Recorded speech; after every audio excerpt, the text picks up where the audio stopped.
హైదరాబాద్లోని జూ పార్కును సాధ్యమైనంత వేగంగా షాద్నగర్కు తరలించేందుకు ప్రభుత్వం ప్రత్యేక దృష్టి సారించినట్లుగా తెలుస్తోంది. ఇందుకు అనుగుణంగా జూ అథారిటీ అధికారులు ప్రతిపాదనలు కూడా సిద్ధం చేసినట్టుగా సమాచారం.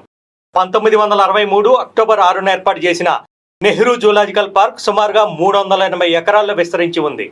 ఇందులో దాదాపుగా 1500 జంతువులు, వివిధ రకాల పక్షులను సంరక్షిస్తున్నారు. అయితే హైదరాబాద్ చుట్టుపక్కల పరిశ్రమలు పెరిగిపోయి విపరీతంగా కాలుష్యం వెదజల్లుతుండటంతో వాటి మనుగడ ప్రశ్నార్థకంగా మారింది. దీన్ని దృష్టిలో ఉంచుకొని అధికారులు జూ పార్కును షాద్నగర్ సమీపంలోని అటవీ ప్రాంతానికి తరలించే ప్రతిపాదనలు సిద్ధం చేశారు. కమ్మదానం గ్రామ శివార్లో సుమారుగా 947 ఎకరాల అటవీ భూమి ఉంది. ఈ స్థలంలో జూ పార్కును ఏర్పాటు చేస్తే జంతువుల ఆరోగ్యంతో పాటుగా భద్రత విషయంలో ఎటువంటి లోటు ఉండదని భావిస్తున్నారు. షాద్నగర్ ప్రాంతం రానున్న కాలంలో పర్యాటక కేంద్రంగా వెలుగొందనుంది.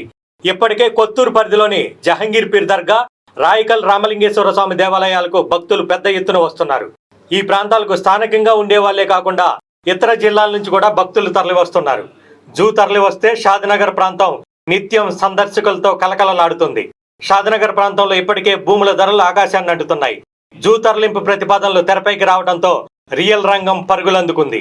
కమ్మదానం, బూర్గుల, తెమ్మాజిపల్లి, చిలకపల్లి, గంట్లవెల్లి, రాయికల్, చటాన్పల్లి, పాపిరెడ్డిగూడ, బాలనగర్ తదితర గ్రామాల చుట్టుపక్కల భూములకు మంచి ధరలు పలుకుతున్నాయి.